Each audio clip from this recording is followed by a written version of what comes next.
Good evening, everyone.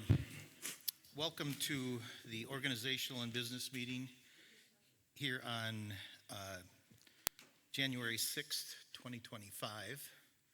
I'm going to start out the meeting a little different today as we will be having the oath of office for our newly elected board members and then get into our election of officers. However, first I'm going to start on a solemn note this evening. Laura Daly, a staff member at Lincoln School, tragically lost her life on December 29th due to an automobile accident. We extend our condolences to Laura's family and friends. I ask that we now take a moment of silence for Laura and her family.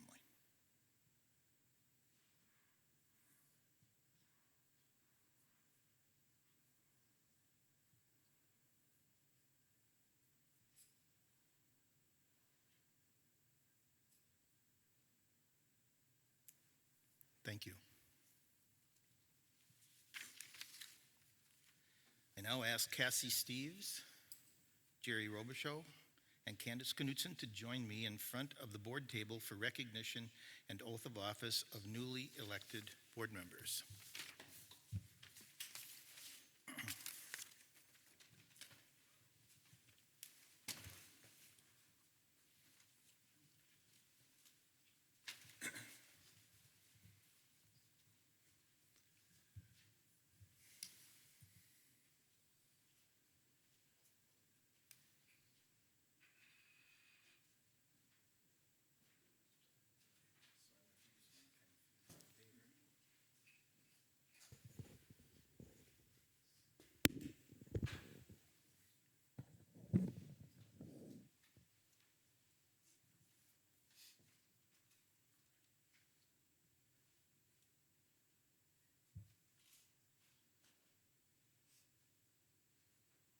Are we good with the echo? Sounds better. Very good. It is an honor that you were elected to guide the education of our community's children. As you recite the oath of office, you assume a tremendous responsibility as a director of our school district with the duties empowered by the Minnesota legislature. This power puts you and other members of our school board in the position of being both morally and legally responsible for equitable, quality education of every student in the district. In carrying out this responsibility, you will be asked to fulfill the roles of vision, structure, accountability, and advocacy. In providing vision, the board, with extensive participation of the community, envisions the community's educational future and then formulates the goals, defines the outcomes, and sets the course for the public schools. To achieve the vision, the board establishes a structure and creates an environment designed to ensure all students the opportunity to attain their maximum potential through a sound organizational framework. Because as a board, we must be accountable to the community, we must ensure a continuous assessment of our student achievement and all conditions affecting the education of our children. As board members, we serve as education's key advocate on behalf of students and our community schools to advance the vision of our schools, for our schools. Furthermore, we must strive to work together with the superintendent and staff to lead the district toward fulfilling the vision that we have created, fostering excellence for every student in the areas of academic skills and knowledge, citizenship, and personal development. Having signed the acceptance of office and oath of office, you hereby publicly affirm your commitment to the oath of office. So if you raise your right hand and repeat after me. I affirm that I will support the Constitution of the United States. I affirm that I will support the Constitution of the United States And of this state. And that I will discharge faithfully the duties of the office of school board member. That I will faithfully discharge the duties of the office of the school board member. Of Independent School District number 656. Of Independent School District 656. To the best of my judgment and ability. To the best of my judgment and ability. Thank you. Congratulations. Thank you.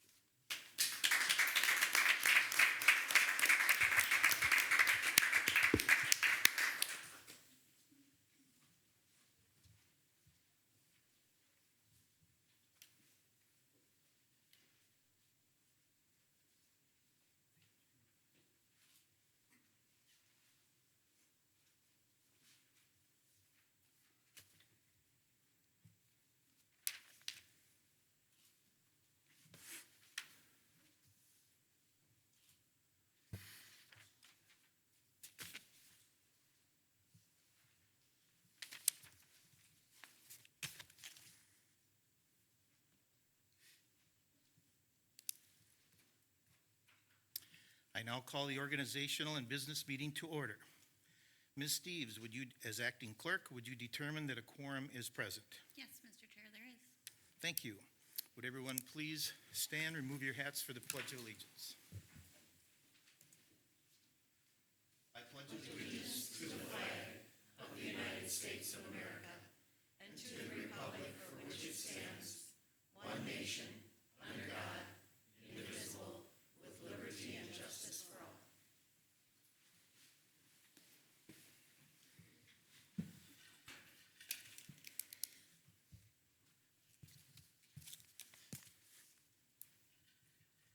At this point, we'll move on to agenda item number 3, approval of the agenda. Is there a motion for approval of the agenda? Thank you, Mr. Wolf. And do we have a second? Second. Thank you, Ms. Boudreau. Any discussion? Discussion? All in favor of the motion signify by saying aye. Aye. Opposed? Motion passes. Agenda item number 4 is the election of officers.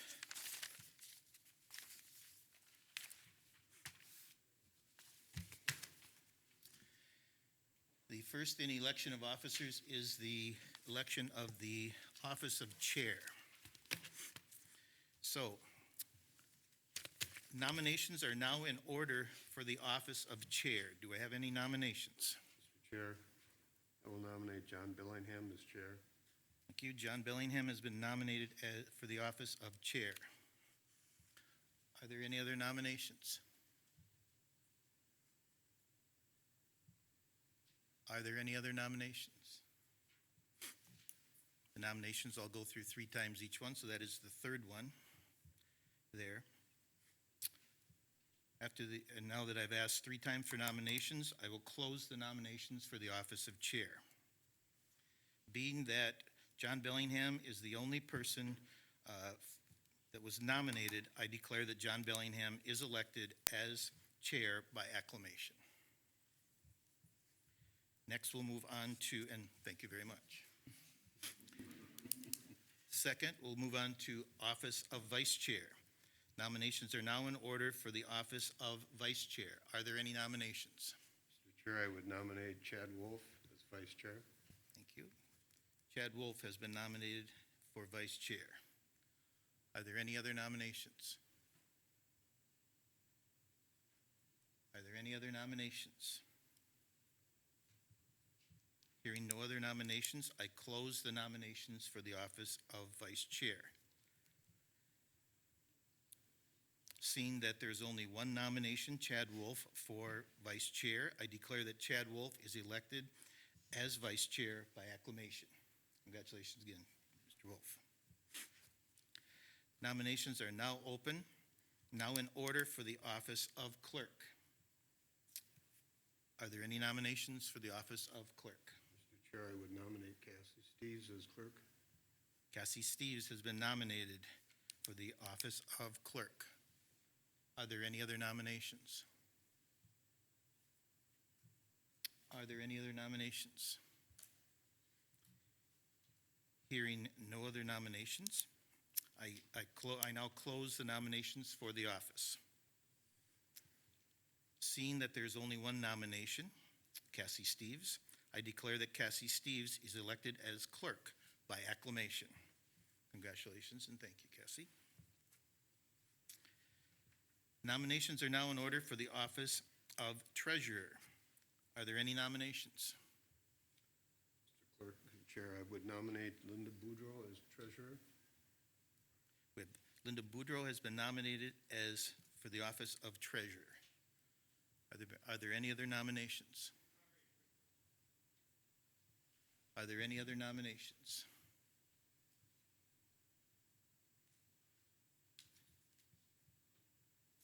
Hearing no other nominations, I close the nominations for the office of treasurer.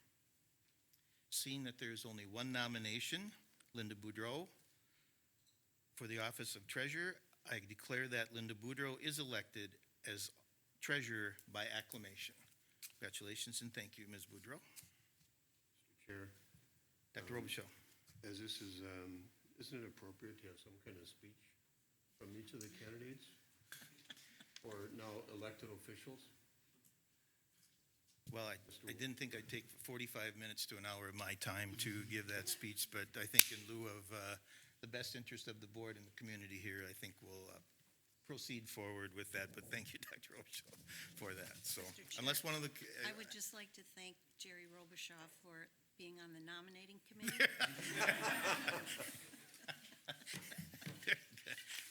Okay. Sole member.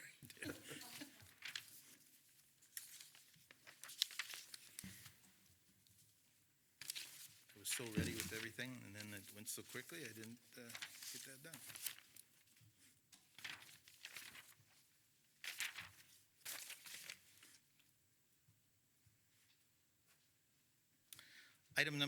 Agenda item number 5 is Policy 209, the Code of Ethics.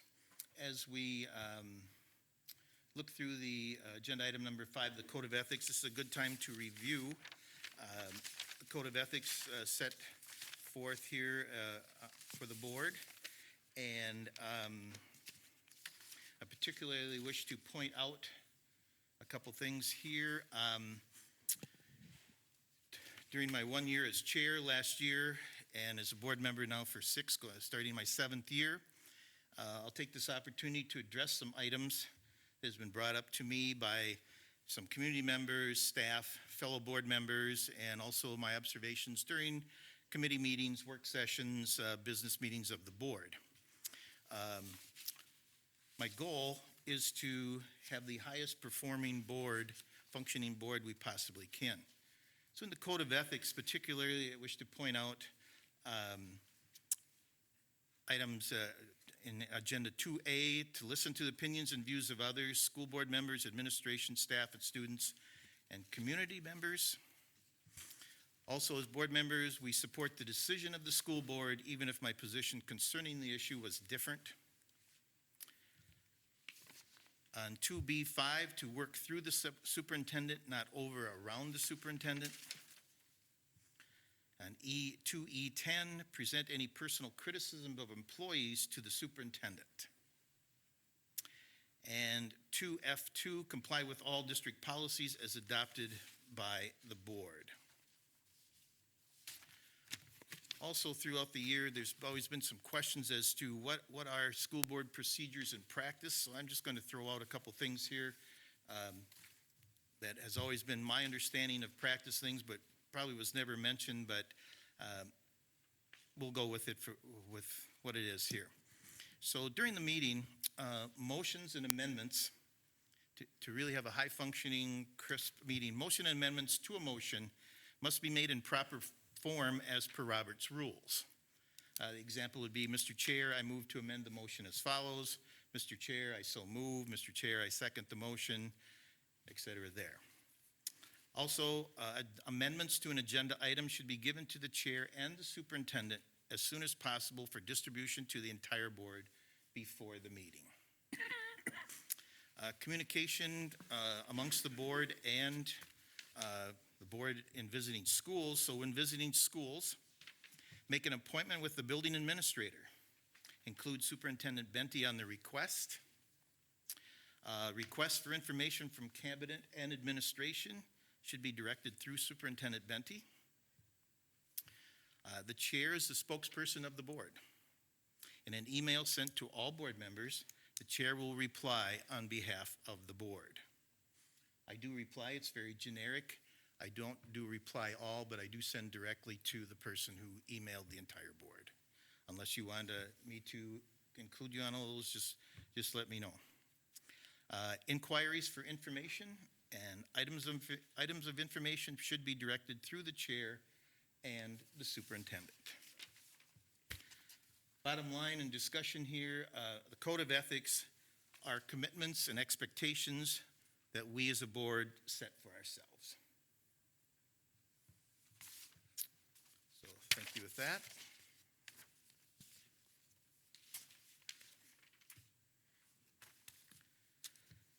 Next, we'll move on to agenda item number 6.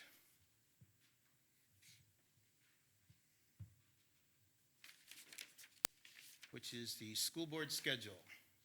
So now, for the viewing public, et cetera, we will now go through a series of approvals here. So the first one here is the school board schedule of meetings as presented on board book. So is there a motion for approval of the school board, school board schedule of meetings? So moved. Thank you, Ms. Boudreau, and do we have a second? Second. Thank you, Ms. Steves. And discussion. As was noted last year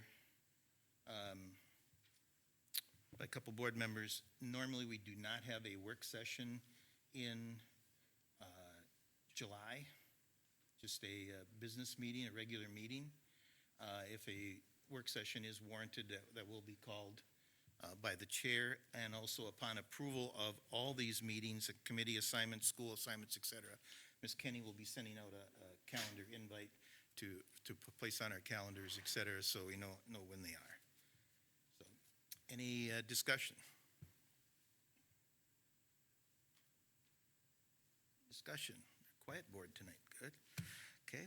So hearing none, we have a motion for approval of the school board schedule of meetings. All in favor of the motion signify by saying aye.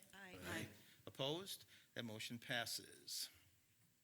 Moving on to item number 7. Committee assignments.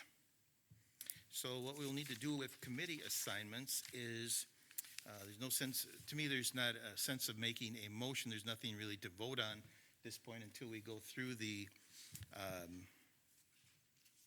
committees and state which board members are going to be placed on here.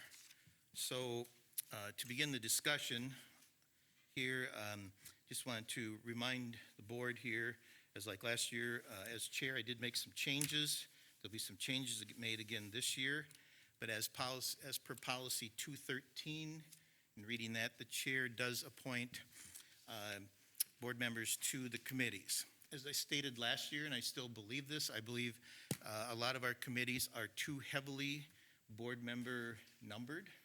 I think that we're just in an advisory capacity there. Everything from these committees do come as a report to the board. And that's so, again, doesn't make sense for a group of 3 board members to be on a 6 or 7 person committee, in my opinion. I value your time and your efforts with this. So I have gone through this quite thoroughly, and I went through the amount of time some of these committees entail, the complexity of the committees. As we know, some of these committees only meet a couple times a year or as needed. So my recommendation is as follows. The community and because it says we could have 2, I'm not necessarily going to 2 or 3. I'm not necessarily going to go by that. I've gone by in reading the description of the committee and the work that goes with it. So I'm going to make the following recommendations. The Community Education Advisory Council, I'm Cassie Steves, one board member. Finance Committee, probably one of the more complex committees there is, at least for me to understand anyway. I will appoint 3 board members. As I stated last year, I believe that the chair, vice chair, and treasurer should be a part of the Finance Committee, and that's what we had. So I recommend John Bellingham, Chad Wolf, and Linda Boudreau. The Policy Committee. Policy Committee probably is the committee, I was on it at one point, that really does the most complex work. Really, they dig deep, really put a lot of time and effort into all this. There are 2 board members I'm recommending, and that's Linda Moore and Cassie Steves, keeping the same as last year. Facilities Committee reviews and provides recommendations. I'm recommending Chad Wolf and Linda Moore on Facilities Committee. Equity Committee, the Creating Inclusive School Community, whatever, Candace Knutson, I'm recommending, and Jerry Robichaud, 2 board members. The District Advisory Committee ensures active participation of teachers, parents, support staff, community members in planning, improving instruction and curriculum. 3 board members I am placing on this, I'm recommending for this are Linda Boudreau, Jerry Robichaud, and Cassie Steve, same as last year. Our other committees, Insurance Committee, 2 board members. This takes, Mr. Wolf and I have gone through a lot of training on this, and it takes a while to learn this, et cetera, but I'm appointing John Bellingham and Chad Wolf on the Insurance Committee.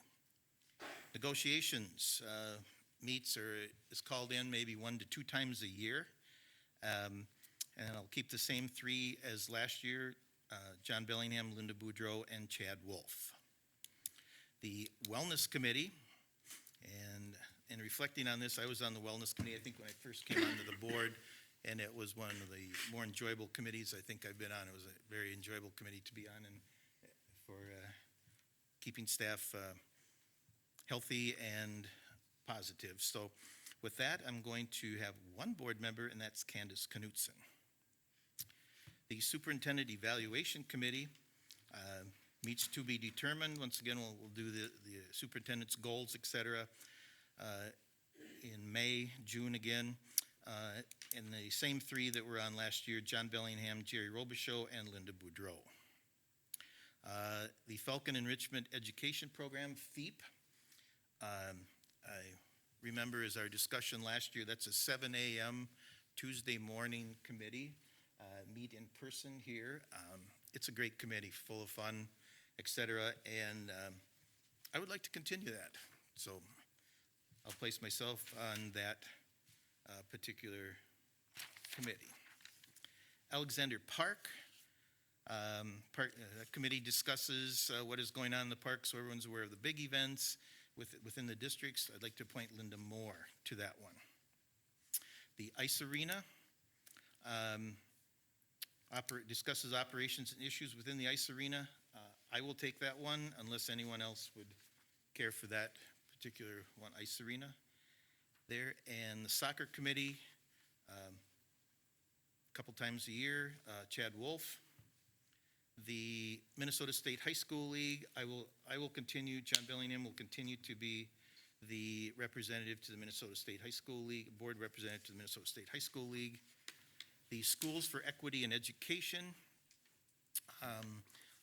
Jerry Robichaud to be part of that, has been a part of that for quite a while, and I know with Dr. Berge as the executive director, that was for that.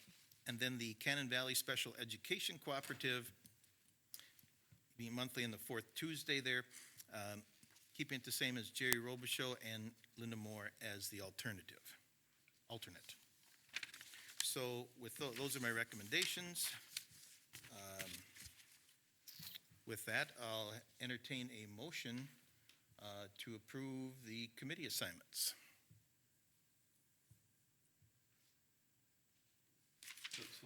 Thank you, Mr. Wolf. Do we have a second? Second. Thank you. Any discussion? Mr. Chair, I just want to ask a Dr. question Moore. for clarification. Certainly. Yes, so these committees are open to the public, correct? Because I've had questions about that, so. Yes. Okay. Thank you. I know the policy and finance, they're open, yes, because they're a public meeting, yes. So I just want to be clarified. The ones that are run by Faribault Public Schools are open to the public. There are some on here that are run by the county or a group of different schools. I don't know for Like sure the- if those ones are open to the public as well. Yeah, the Cannon Valley Special Ed probably isn't. No, Cannon Valley Special Ed is. Oh, it is? Yes. I don't know about the Alexander Park, and I don't know about the hockey arena. Okay, Those are the only 2 I don't know about. okay, thank you. Any other discussion? Mr. Chair, just one other question. Dr. Moore? Has a district advisory committee ever met? I could not tell you. Because I think that's an important committee, so, because it does, and I do appreciate the fact that you describe, what this all entails. And one of the things is it entails teachers, parents, and support staff, students, and community members. So I think that's an important committee that they should probably meet at least a couple times a year, maybe, so, even though I'm not on that. Thank you. I believe it was September. That the district advisory committee met. Okay. Very good. Any further discussion?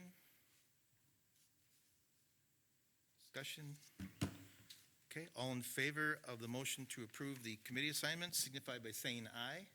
Aye. Opposed? Motion passes. School assignments, agenda item number 8.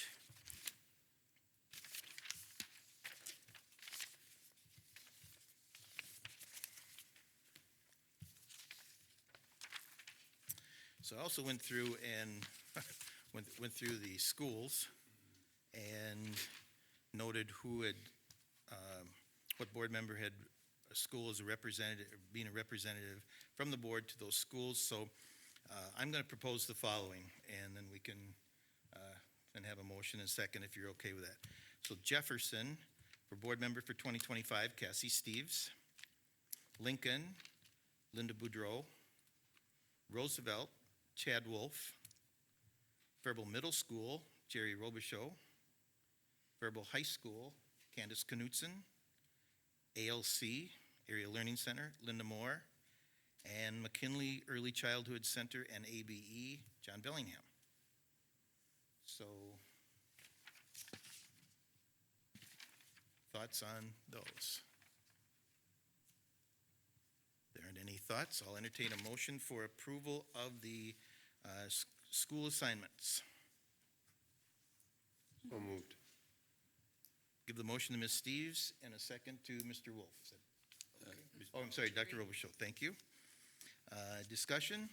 Mr. Chair, just a point of clarification of what is the role of that responsibility that board members are assigned to the schools? What's the expectation?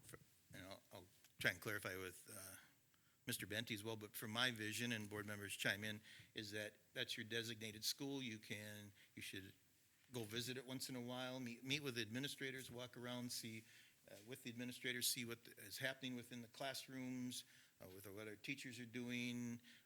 If those schools are having special events, note that, if you can attend, et cetera.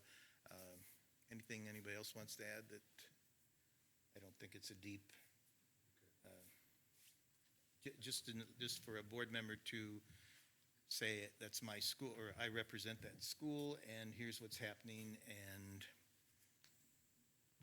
go from there. Mr. Chairman? Ms. Boudreau. I think board members could ask for email of activities, just maybe a list of activities that are happening. That's always helpful to have, but what I'm hearing you say is we should make an appointment with the principal and let Superintendent Benty know when we go. Right. Just to reiterate that. That's correct. Yep. Okay. Mr. Chair, just to clarify, this doesn't preclude us from going into another school or talking to a principal there about something we may have come up, but once again, work through Superintendent Benty and leadership of that building if we're going to do that, correct? Exactly right. It does not just exclude or isolate us just to the one building. No, board members are open to all buildings within the thing. Again, just make sure that you let them know you're coming and meet with the administrator, et cetera. So, they have appointments and they're busy, and our teachers are teaching, and a lot of things going on there, so. Mr. Chair? Dr. I'd Moore. like to reiterate what Chad said. I think it's important that school board members, even though you have one school, I think you need to probably visit each of the schools at some point and talk to the administrator and the principal. I think that's a good idea. And I kind of like to do that at least once a year, and so. Very good. Mr. Chair, also, if I ask a question for clarification, we are there as individuals. We are not there representing all board members. And if there's an issue that comes up, we're not there to solve that issue. We are there as a community member who happens to serve on the board. Exactly. Great point. Excellent point, Dr. Robichaud, yes. Any further discussion? Okay. We have a motion and a second for the school assignments. Any further discussion? All in favor of that motion signify by saying aye. Aye. Opposed? Motion passes. Agenda item number 9, school board salaries. The recommendation is to consider the approval of school board salaries set at $275 per month for directors and $300 per month for board chairperson. Motion for recommendation of school board salaries. I so move, Thank you, Mr. Chair. Dr. Moore. Do we have a second? I'll second. Chair can second, I'll second. And discussion. Dr. Robichaud. Mr. Chair, I'm going to vote against this as I have every year that I've served on the school board. I think that elected to the school board or any organization is a public service. We don't do it for compensation. I think I would ask if there are people who will accept this salary, that they consider FAFSA, which is a scholarship program, or FEEP, to really consider voting your salary for that purpose. That I think reflects well on this board, but I will vote against it because I don't feel that we should be compensated for public service. Thank you, Dr. Robichaud. Further discussion?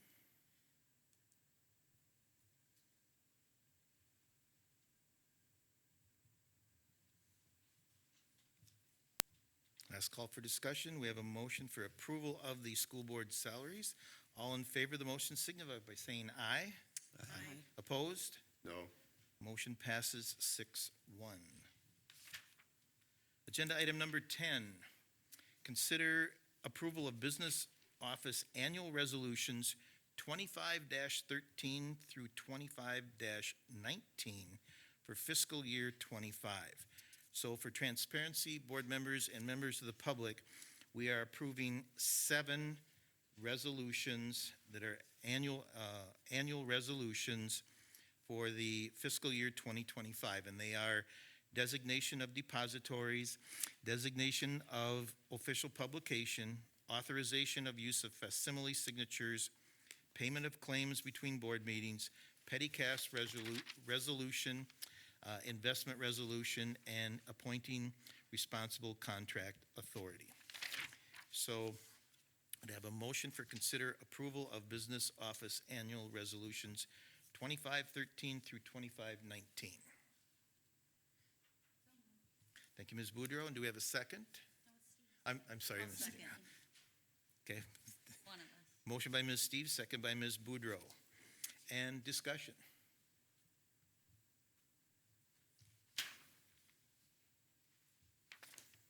Discussion? Let's call for discussion. This is a roll call item. So Ms. Steves, if you would do a roll call, please. Linda Boudreau. Aye. Candace Knudsen. Aye. Linda Moore. Aye. Gary Robichaud. Aye. Bessie Steves. Aye. Chad Wolf. Aye. John Bellingham. Aye. Thank you. Agenda item number 11, consider approval of Resolution 25-21 designating local educational agency LEA representative. So could I have a motion for approval of Resolution 25-21, please? So moved. Thank you, Dr. Robichaud, and a second. Second? Thank you, Ms. Boudreau. So Resolution 25-21, the details are that it says, whereas Julie Hull, Director of Teaching and Learning, is designated at the local education agency representative for Faribault Public Schools for 2025. Discussion? Discussion? Discussion? Ms. Steves, this is a resolution, so a roll call again, please. Linda Boudreau. Aye. Candace Knudsen. Aye. Linda Moore. Aye. Gary Robichaud. Bessie Steves. Aye. Chad Wolf. Aye. John Bellingham. Aye. Resolution passes 7-0. Thank you. Agenda item number 12, consider approval of Resolution 25-20 designating Jamie Benty as identified official authority for the Minnesota Department of Education secure websites. Do I have a motion for approval of Resolution 20-25? So move. Thank you, Ms. Boudreau. Do we have a second? I'll second. Thank you, Mr. Wolf. And any discussion? Again, I think it's pretty self-explanatory. It's designating Superintendent Benty as the official authority for the Minnesota Department of Education secure website. Further discussion? Discussion? Ms. Steves, this is a resolution, so once again, a roll call, please. Linda Boudreau. Aye. Candace Knudsen. Aye. Linda Moore. Aye. Gary Robichaud. Aye. Bessie Steves. Aye. Chad Wolf. Aye. John Bellingham. Aye. Resolution passes 7-0. Thank you. Agenda item number 13, consider naming the board's legal counsel and authorize contacts. So we are asking for, consider naming Ratwick, Rosnick, and Maloney, PA, as the board's legal counsel for 2025, and authorize the school board chairperson, superintendent, and superintendent designees to contact the school district attorney for consultation and information. So moved. Thank you. Ms. Steves, do we have a second? Second. Thank you, Ms. Boudreau. And discussion? Discussion? Mr. Chair, Mr. Wolf? I feel like we talk about this every year. Certainly, I know we have a new school board member. Typically, if a board member or the district needs to reach out, obviously the district would reach out on their own. But if there's something that the board would need to contact or seek legal advice from our designated attorney, that would go through you as board chair. That is correct. Correct. Yes. Yep, well Thank you. stated. Mhm. Further discussion? Discussion? Hearing no further discussion, this is not a resolution, so all in favor of the motion signify by saying aye. Aye. Aye. Opposed? Motion passes. Agenda item number 14. Since we are in the organizational meeting here, we have included two unfinished business agenda items. There is a time for public comment. So we have two people who have signed up for public comment here. So first one here, Janet Moline, if you'd like to come forward. Mr. Wolf's Pardon me? Mr. Wolf's timing. Either, both of you, whatever. You got it? No. Go ahead. My Good name evening. is Janet Moline. I just wanted to review some of the budget numbers and put them into a historical context for the new board. The revised budget has taxpayer funding $90 million and some change. And depending on how you calculate number of students, whether you're using an average or an actual number, that comes out to about $26,306 per student, or $29,673 if you're using an actual enrollment number. Kind of a moving target there. Anyway, to put that into context, that is almost 2 times as much as just 8 years ago, when the taxpayers ponied up $60,714,000 for 3,807 students. So enrollment is down, almost 20%, and the cost is significantly higher. Per capita income in Rice County hasn't changed much in that time. So the demand on the taxpayer is significant. I'd also like to look at that in relationship to the educational outcome, which in that same 8-year period, according to the Minnesota Department of Education, is down 46%. I have these numbers all broken down if you want to see that. And I'd like to just suggest that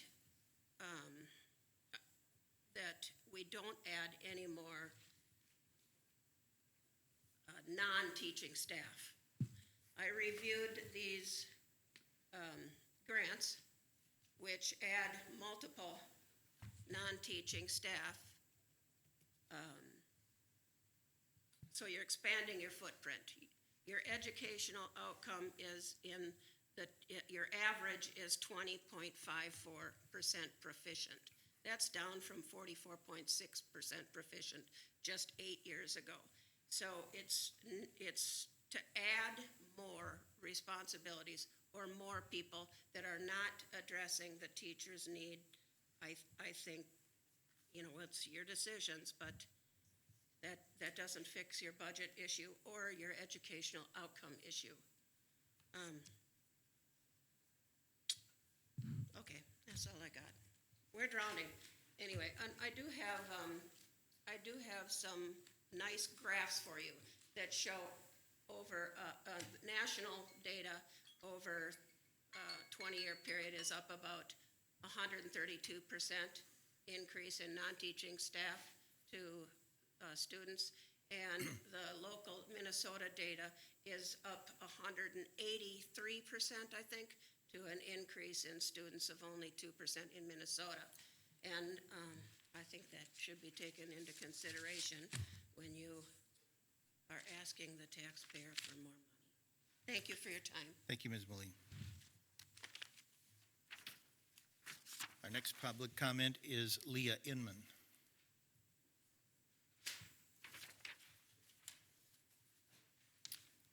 Good evening and welcome. Thank you. So good evening. I'm Leah Inman. I'm a mom of 3, 2 of whom attend Roosevelt Elementary. Roosevelt's actually our neighborhood school. I walk to pick my kids up at school today. This past summer, I was on the reorganization committee that explored school buildings and options here in town, and I've written to the board before on this topic, and I thank you very much, those of you who took the time to respond to me.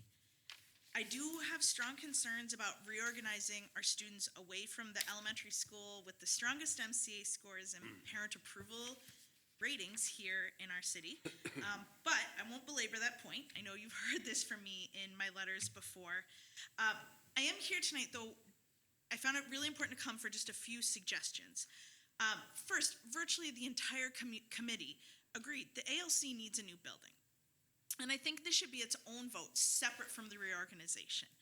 If it's really not feasible to section off part of the high school as the ALC, which I know would come with its own complications, I'm a teacher myself, just not in the district, then yes, let's vote and let's move the ALC to McKinley and work on that part.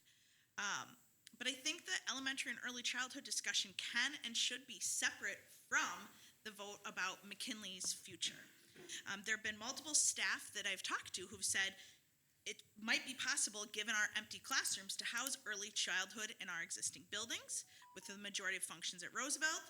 And I think it's something that we need to continue investigating in our decision, because the McKinley decision obviously needs to be made tonight because of construction timelines. The next suggestion really is more general, but it's transparency. So I'm a transplant of Faribault. I moved here in 2008 for this lovely 9-month internship at a really cute nature center, and I decided to stay, and I really love Faribault. We love the city, we love the amenities. For a city our size, we have so many awesome things going on, but I constantly hear negative comments all the time about schools, and they say, you're a teacher, your husband's a teacher, why would you enroll your kids in Faribault?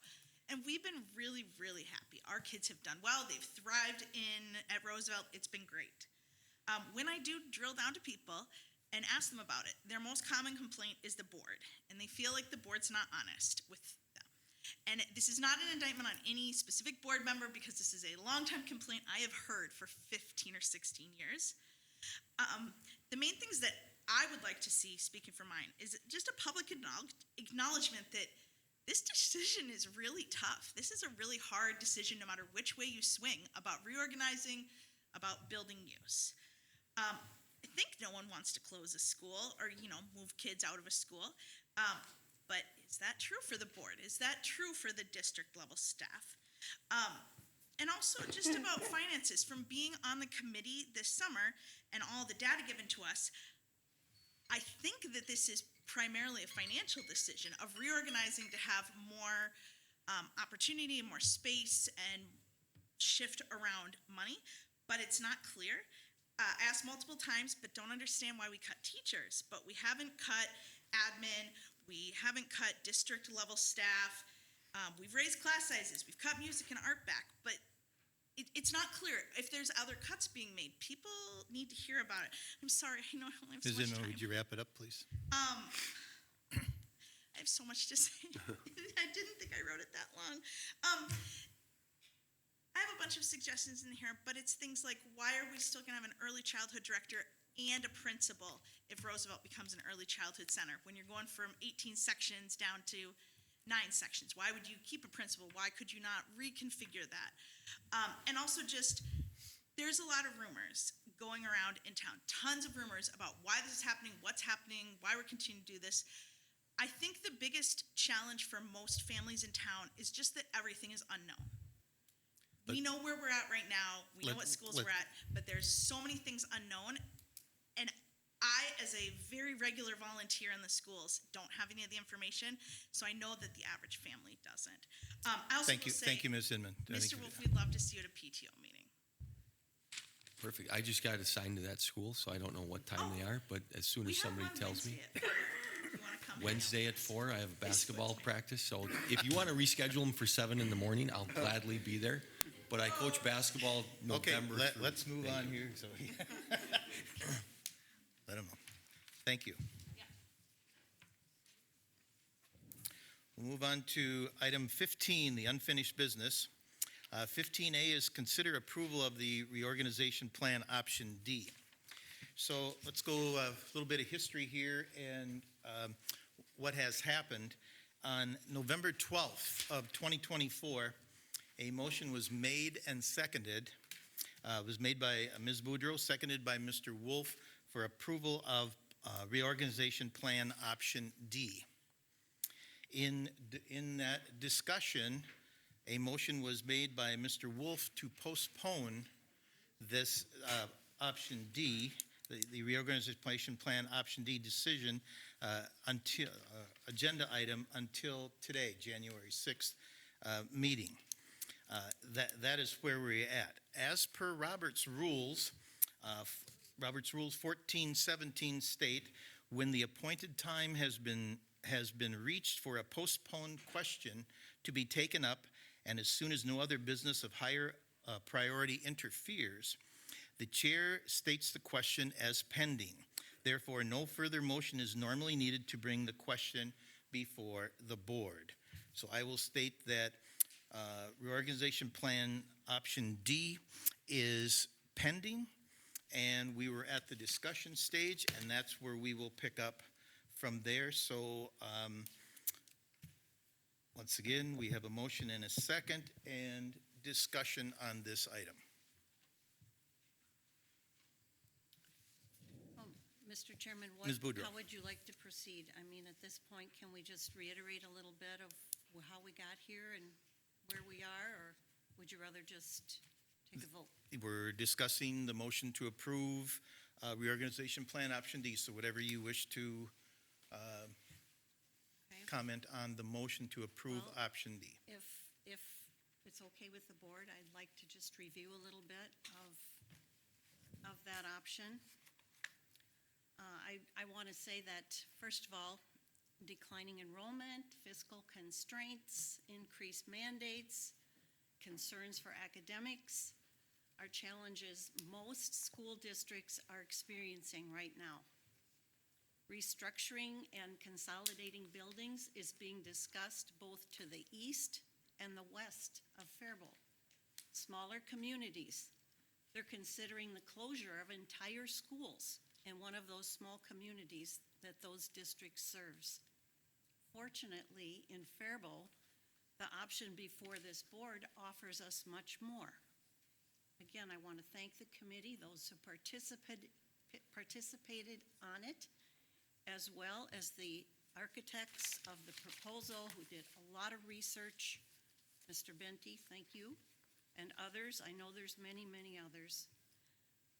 But the primary objections of the Plan D before us was to optimize our educational outcomes, improve our operational efficiencies, provide cost effectiveness and savings. with attention to first addressing the current facilities we have and their limitations and the program limitations that we have, ensuring a smooth transition for students across all grade levels, aligning resources to support student needs and success, and the efficiencies that we will gain. Some of it is taken from the research, but also from speaking with people at various sites, speaking with teachers, telling us about the challenges they face. So the first one I'm mentioning is centralizing the pre-K and kindergarten programming ensures the district broader access to specialized early learning services such as OT, PT, speech, social worker, literacy coaching, and our FACES folks that will no longer have to spend time traveling to several sites each day, but have a home at one site. That was a big component. I've heard that multiple times. Secondly, merging our pre-K and K staff will align our teaching strategies and peer support through professional collaboration, sharing of resources, equipment, curriculum, and staff, which was not possible before. Both of these changes, I believe, will influence the quality and effectiveness of our early learning programs. I wanted to just stop there for a moment because I have quite a few letters, I'm sure all of you do, but some of them express some very important things. One person, this is from Roosevelt, a teacher from Roosevelt. If early childhood was all together, we could create new opportunities for our students, utilize space more effectively, and have group activities between classrooms, be able to collaborate with other teachers that teach the same class as us, which we are currently not able to do between so many buildings. With the EC program growing as much as it is, we should take this as an opportunity to continue expanding our classes and programs. I have many letters like that. You all received them. And I went to McKinley and I spoke with a lot of the folks there and saw what they were referring to. So I think it's important for us to do our research too. I also want to mention that another efficiency, our AL staff will gain an upgraded, centrally located environment that now includes a kitchen, a gym, an art room, which they've never had, and sufficient outdoor space, all of which will provide many new opportunities for our students. That's a big thing. These dovetail with many of our goals, our district and our board goals. Consolidating grades 1 through 5 at 2 schools, while I know it is a challenge, it will be a challenge to move students and move teachers. But I think we have the strength and the wisdom and just the attitude to do it, if you so wish to. It allows for the continuation of cross-grade learning interactions. This is something that's really important at Roosevelt, having the older kids work with the younger kids. You can still do that, grades 1 through 5. It would be wonderful. It encourages sharing effective teaching techniques, and it has a more focused staff development with this combination, as well as the sharing of activities and resources. I have a couple more points. Bear with me, and thank you for listening. Restructuring provides room for increased enrollment at all grade levels and removes the existing waiting list for our pre-K and K. This plan also reduces overall district operational costs, our capital expenses, our maintenance costs, our equipment and supplies, provides sufficient savings for our current budget and as well as future budgets. These are reasons that are very concrete and very clear. And to me, I find it very important that the board take action on restructuring and proposal D. And I thank you for letting me share my reasons. Thank you, Ms. Boudreau. Further discussion? No. Mr. Chair? Dr. Moore? Yes, I have my little list here, too. I think, this really centers around needing to move the ALC to McKinley. We need to do that.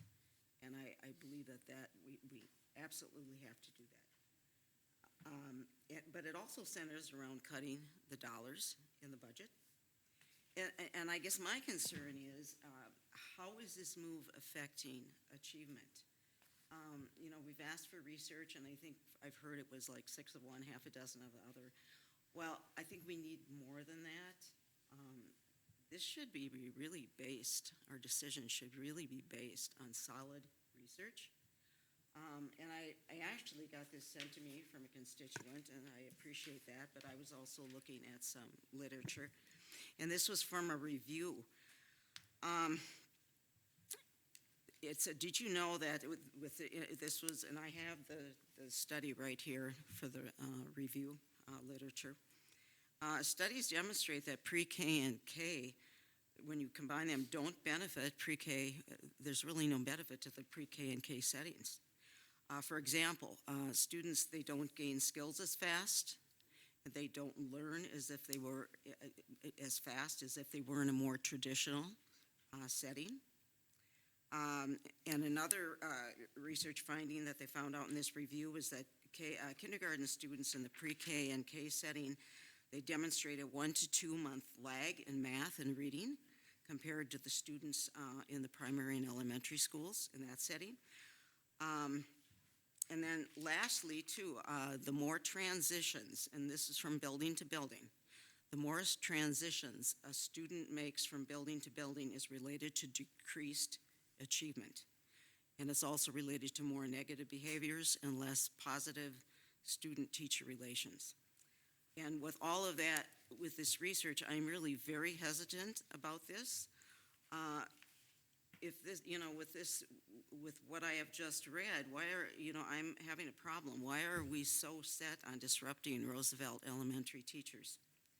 I will say pre-K is not mandatory.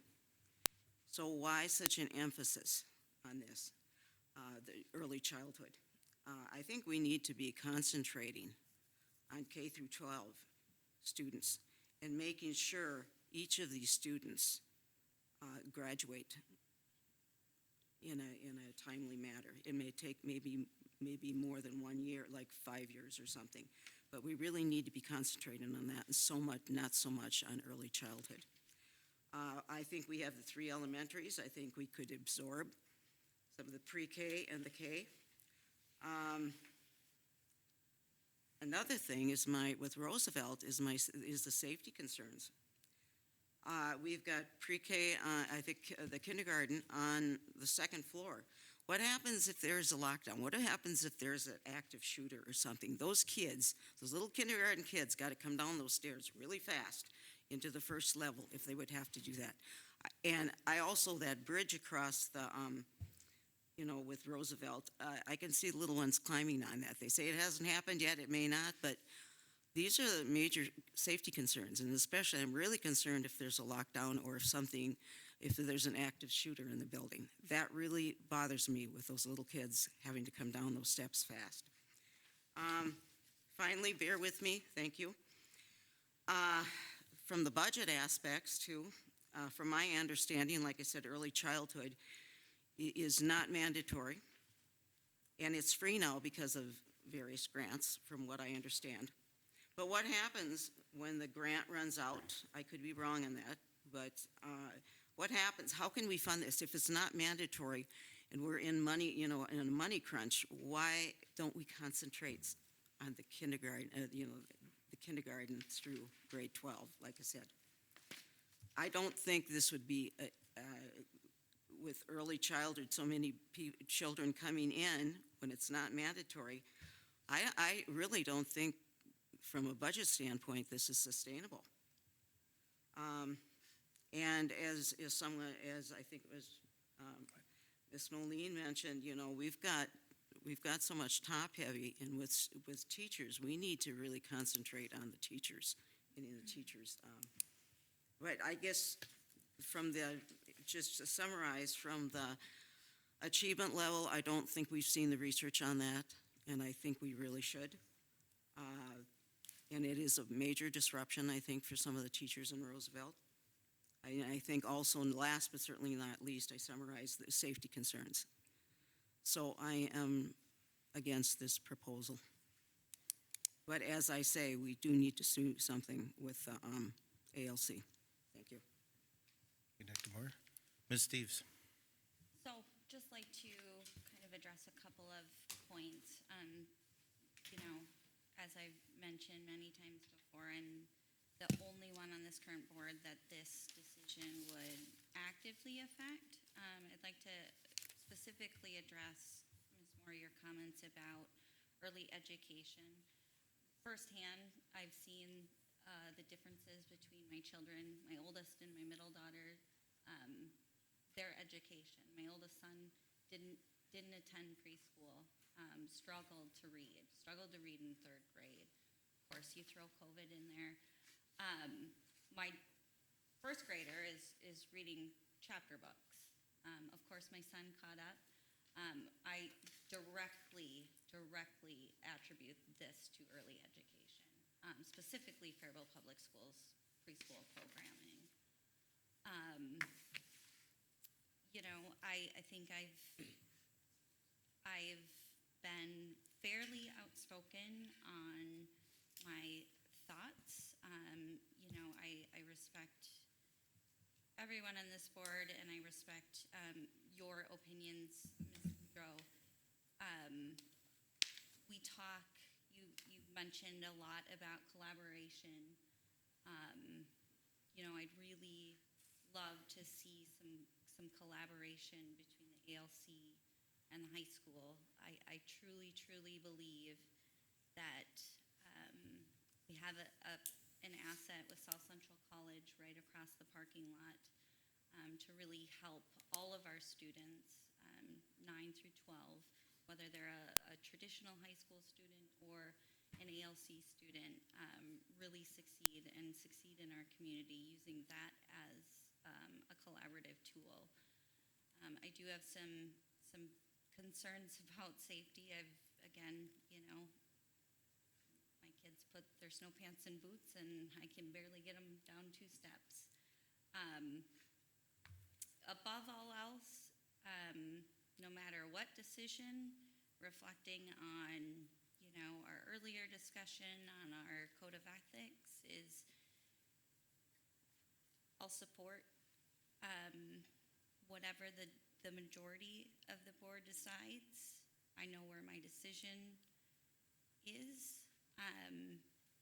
But again, as the entirety of the board makes a decision, I will be voting against this. However, advocating if the decision falls the other way, for as streamlined of a process as possible, not just for our teachers, not just for our staff, but for our families.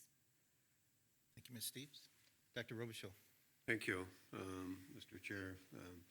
Over the several months that we've had discourse on this reorganization plan, I've expressed my concerns over and over again, and my concerns have not changed. I am not convinced educationally that this is in the best interest of all of our students, K-12, pre-K-12.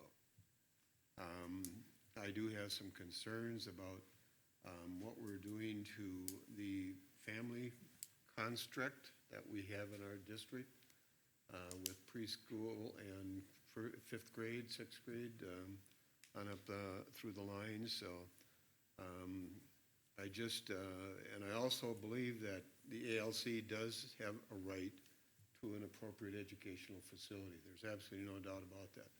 But so do our kindergarten students have a right to an appropriate educational facility. And putting kindergarten kids in the 2nd floor of Roosevelt is not the same kind of a classroom environment that they're going to get at Jefferson, or they would get at some other building, or even the current kindergarten classrooms at Roosevelt. So we're kind of weighing one group against the other, unfortunately. I also am very concerned that we take a look at reorganization from an economic standpoint. Absolutely, there has to be one of the factors, but more importantly, the critical factor that we need to take a look at is what does it mean for students in our educational facility programs? And so from that standpoint, I have not been convinced, and I've given this a lot of thought over the last several weeks.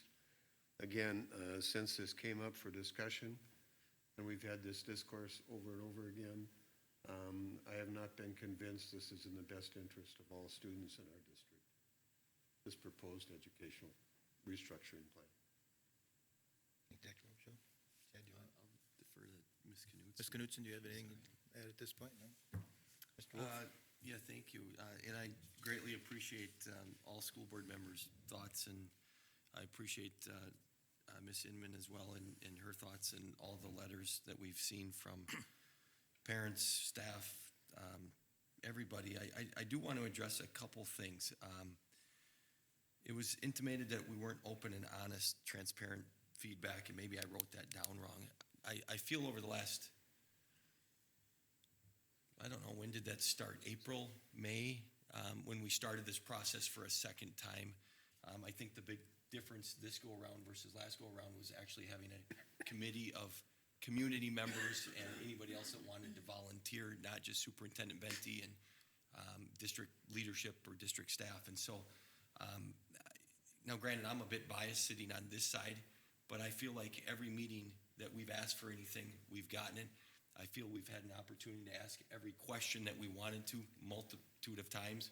We've gotten several pages back. I believe that it was actually read here at the meeting that I was maybe gone in October, and the one in September, where we went through question by question, answer by answer, that you were able to identify.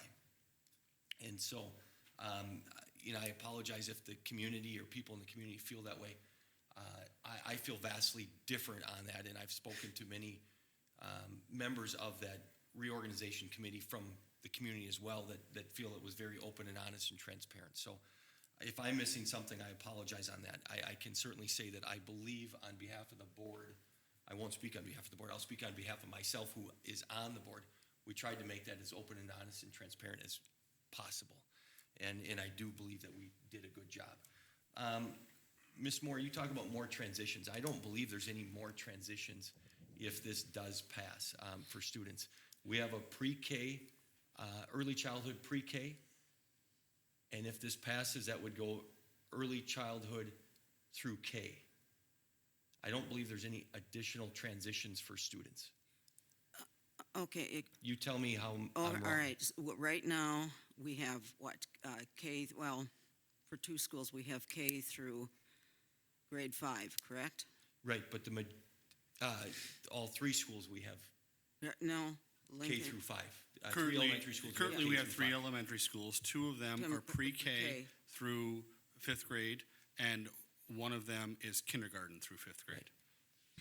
Where the extra transition would come in would be we have the K, or pre-K and K. After those students get done, they would have to make another So that's transition. assuming those students are only at those 2 elementary school buildings. If for any student that today attends McKinley, there will be no additional transitions. No, that's only for, we've got pre-K, okay, pre-K and K for Jefferson and Roosevelt already, correct? And Lincoln doesn't have, One classroom help at me with each, that. correct? For pre-K and kindergarten, Right, the pre-K at Roosevelt and pre-K at Jefferson. Right, We have a lot of students at McKinley. So what I'm trying to Yes. get at is the transitions for any of those students at McKinley, that will not change the number of transitions. that is correct. Thank you. but it would change for the kindergarten, though. No.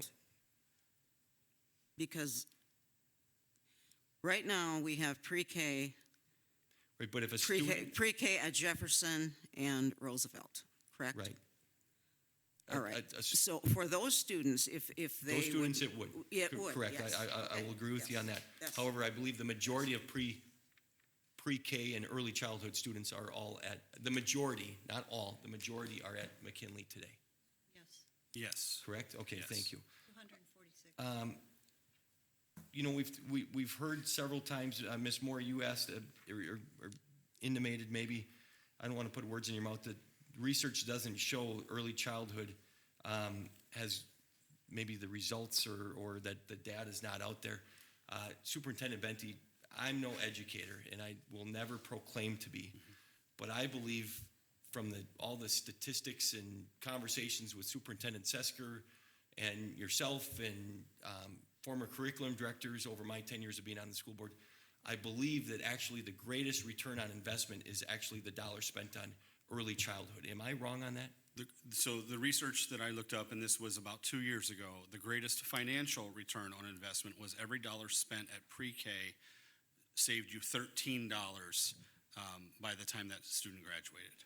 Okay, so I don't know if that's the greatest amount or not, but that's in line with what I've been told over my 10 years on the school board. I'm not a research person, so I don't know. It was brought up that we still have room with pre-K and K at all elementary schools. I believe during our Q&A opportunities to submit questions to you back in September, October, August timeframe, I believe you said that is not feasible. Am I correct, or am I missing something? So this was brought up in September, October, and in early November. I sat down with the administrators at Roosevelt, Lincoln, and Jefferson to look at what would those sites look like if they all three had early childhood through fifth grade. With our current programming, it would not fit. Okay, thank you. I do want to, Let me clear that up. It would fit at Roosevelt. It would not fit at Jefferson or at Lincoln. okay, thank you.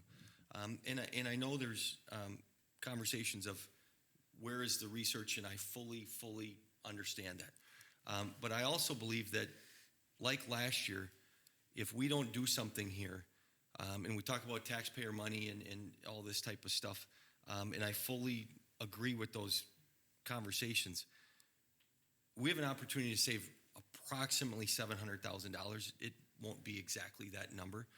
But if we have to make another $700,000 in cuts, we're going to increase class sizes and or reduce programming. I don't know what else takes place there. And to me, that's the negative effect on results.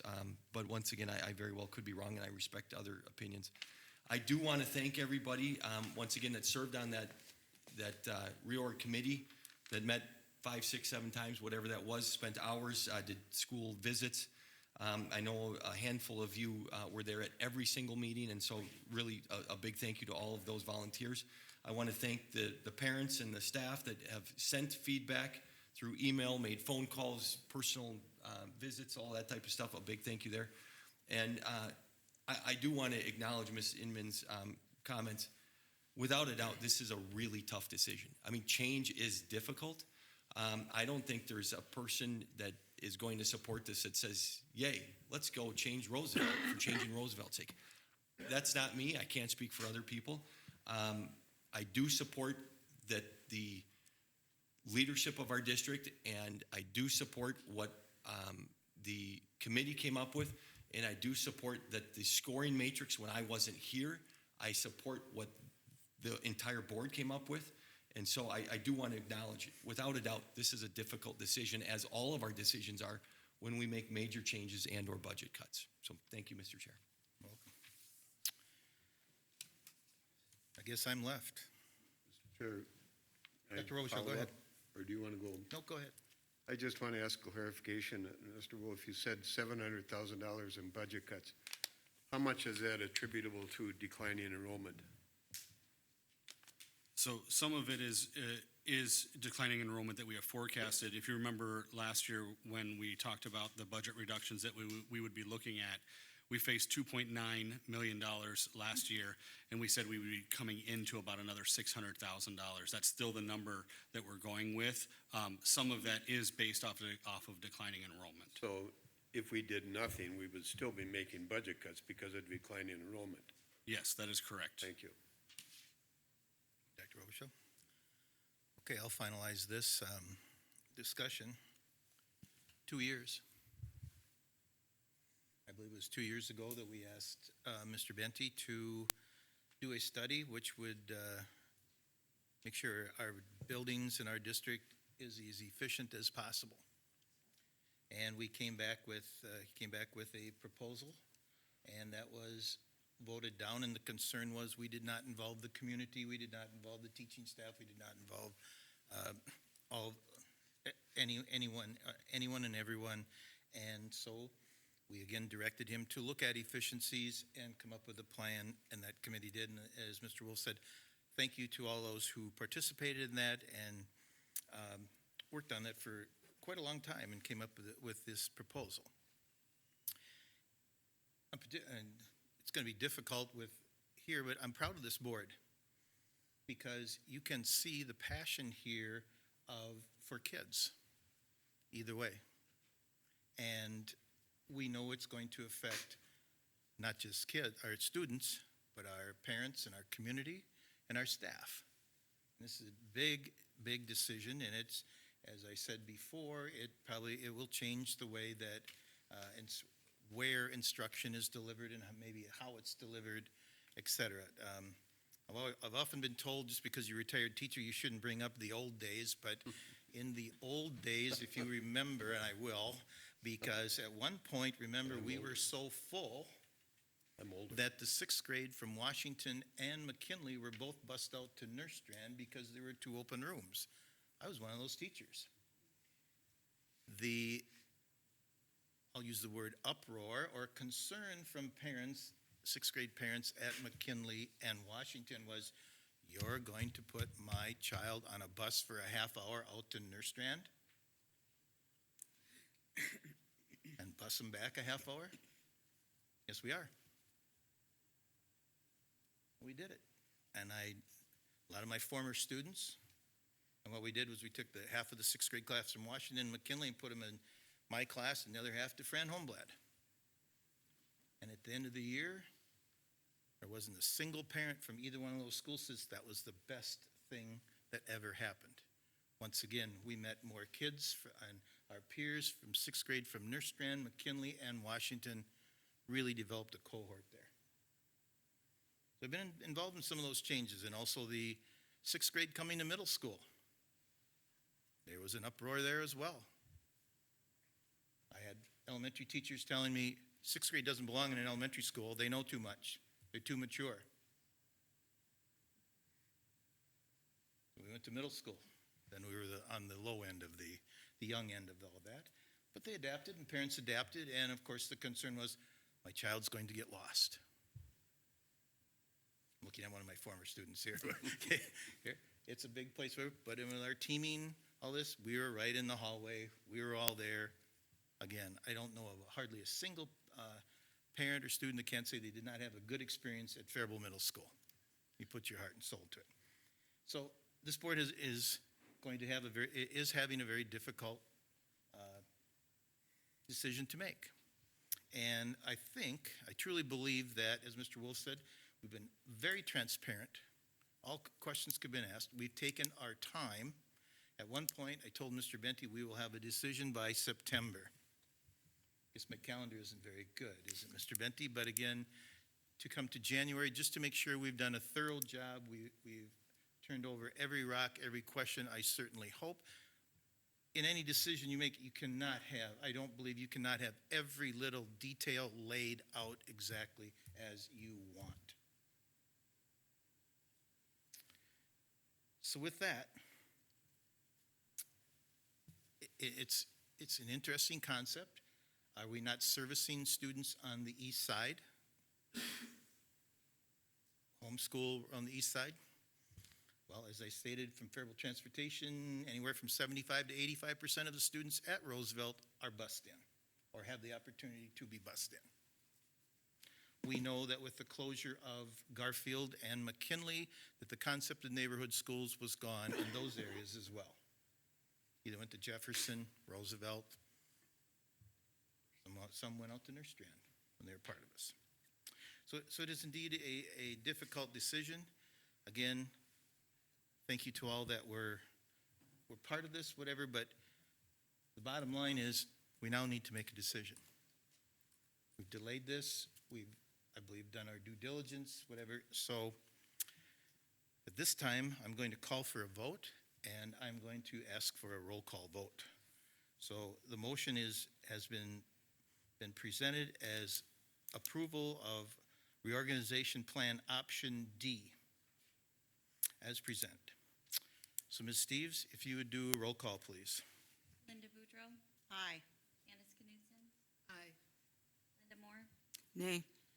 Jerry Robichaud, Nay. Bessie Steves, no, Chad Wolf, Aye. John Bellingham, Aye. passes 4-3. Thank you. And again, a very heartfelt thank you to fellow board members, to staff who worked on this, and to the public who worked on this as well. 15B, consider authorizing McKinley remodel bids. So could I have a motion for the authorizing of McKinley remodel bids, please? So moved. Thank you, Mr. Wolf, and do we have a second? Second. Thank you, Ms. Boudreau. In this motion, the McKinley remodel will consist of a remodeled classroom for science and art. All bathrooms will be remodeled and brought up to code. The kitchen will be remodeled and brought back up to code in order to serve hot food to those students. Discussion. Discussion? Discussion? Hearing none. All in favor of the motion signify by saying aye. Aye. Opposed? Motion passes 7-0. We move on to, before we get to item 16, adjournment, I have just a couple of announcements here. First of all, in recognizing our new board members, I'd also like to recognize our student board members. So what I'm going to ask you to do, let's see, we have a new one as well. What I ask you to do is grab the microphone and introduce yourself and what grade you're in and just some general things about yourself. So, No, it's on. Hello, my name is Isa Ali. I am currently a junior, so I'm in 11th grade, and I am very happy to be on the school board. I've been thinking about it since sophomore year, and that's pretty much it. I mean, I've been in Faribault since first grade. I've really enjoyed it from whether I've been to all three elementary schools, the middle school, and as of right now, the high school for 3 years, going on 3 years. And I just wanted to say that you guys are doing a great job and keep it going. thank you. Welcome. And Ms. Jillian, yes. Oh, okay. My name is Jillian Huberty. I am a senior. I've been on the school board since sophomore year, 3 years now. And I love it. I love being a part of it. If you know me, you know I want to go into politics, so this is fun for me. And yeah, what Issa said, you guys are doing a great job. Keep it up. Very good. Thank you. Welcome. Also, for board members, I would like for you to watch for an email from Ms. Kenny as I'm going to be asking her to send out a survey of possible dates and times for retreats. Yes, that was plural. Retreats, anytime within the next 2 to 3 months, 4 months.